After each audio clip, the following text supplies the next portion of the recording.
Wala nang maraming paligoy-ligoy pa, diretso sa punto na. Maiksi lang ang komentaryo, pero diretso sa punto.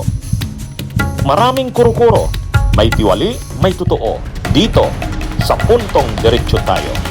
Punto, diretso. Bigo na naman ang mga pro-Duterte senators, ha? Parang sunod-sunod ang kabiguan nitong mga pro-Duterte senators nitong nakaraang mga araw. Nung nakaraang araw, nabigo sila sa kanilang kudeta kay Senate President Soto. Napahiya sila. Akala nila, sigurado na mapapalitan si Senate President Soto, papalitan ni Loren Legarda. Ang problema, bigo sila. Kaya, nung nakaraang araw yan. Tapos, nung isang pinipilit naman nilang hinaharangan salan ni Marcoleta, ni Cayetano, na wag mailusot ng Senado yung Senate Resolution number 256. Yung resolution na yon, importante yon. Kasi yan yung nag-i-express ng paninindigan ng Senado na kinukundina ang mga ginawa ng China na pambabastos sa ating mga officials at sa ating mga institusyon.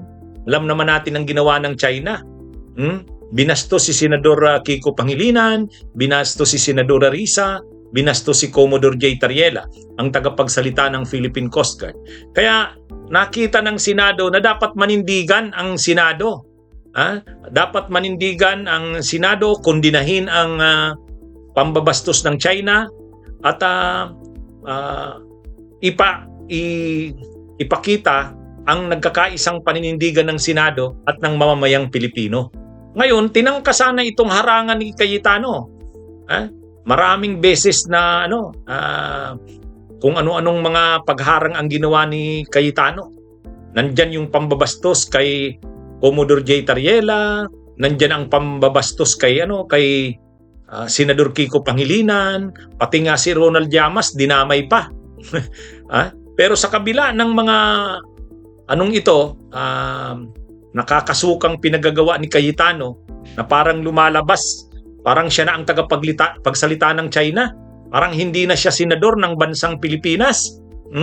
Doon sa Senado, talagang ang mga sinasabi niya para na siyang ambassador ng China sa Pilipinas. Pero sa kabila ng mga ginawang yan ni Cayetano, hindi niya napigilan na mailusot ang nasabing resolusyon. Nanindigan pa rin ang maraming senador, ang mayorya ng mga senador. Ang mga style sana ni Cayetano para mapigilan yung resolusyon, kunwari sasabihin niya, hindi naman ako pro-China, pro-Philippines ako, para ako sa interes ng Pilipinas. Huwag niyo akong tawaging pro-China ako, sabi niya.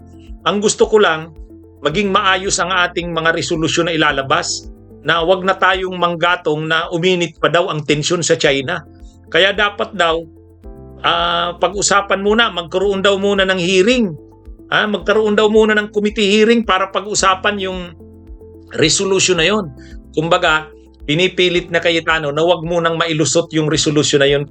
Kunwari, hindi naman daw siya pro-China, gusto niya lang daw pag-usapan muna ng maigi yung resolution na yan para hindi na daw lumalim ang tensyon sa pagitan ng Pilipinas at ng China. Pero sa kanyang pagkukunwari na yan, obvious naman na dinidelay niya lang. Dinidelay niya yung proseso, gusto niyang patagalin pa, wag na munang maglabas ng resolusyon ng Senado at mag-hearing na daw muna ang mga kinauukulang komite. Pero ang totoo, gusto niya lang abalahin, pigilan muna. Ganon din si Marcoleta. Ganon din si Marcoleta. Kung ano-ano, kini-question ang coordinates ng West Philippine Sea. Alin daw ba talaga ang ating teritoryo sa West Philippine Sea? Invention lang daw naman natin yung West Philippine Sea na yan. Hanggang sa bandang huli, ang sabi pa nga ni Marcoleta, i-give up na lang natin ang Kalayaan Island Group. Dahil nakakagulo daw yan. Nasa labas na daw yan ng EEC pero kiniklaim pa natin.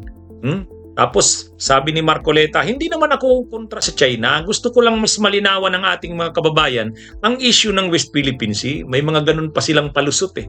Alam niyo yung mga ganyang palusot nila Marcoleta at sa kanila Cayetano, nagkukunwari hindi naman daw sila pro-China.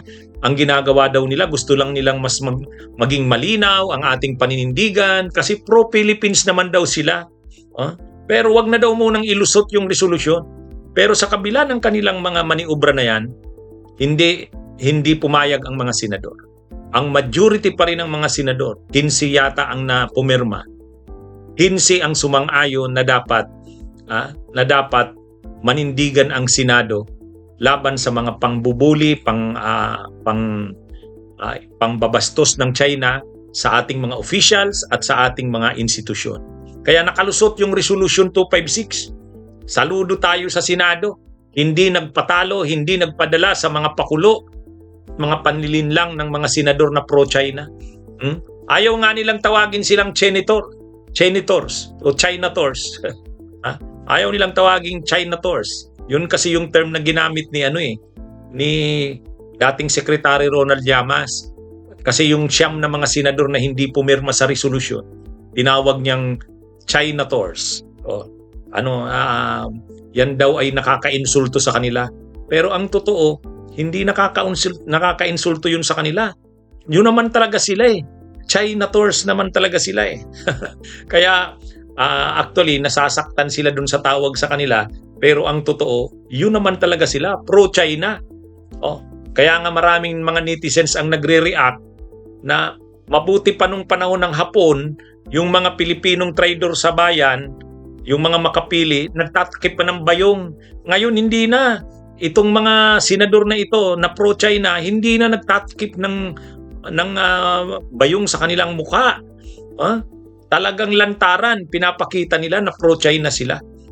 Itong mga pro-Duterte na ito. Pero anyway, bigo na naman sila ngayon. Bigo sila sa pagtutulak ng kanilang pagiging pro-China. Bigo sila nung isang araw na mapalitan si Senate President Soto, sunod-sunod ang kabiguan ng mga pro-Duterting senador na ito. Bunyog, halikan na kasama ka. Bunyog, kapag buklod ay may pag-asa. Luzon, Visayas, Mindanao, isa ang pananaw. Sa bagong Pilipinas ang bunyog isisigaw. Bunyog.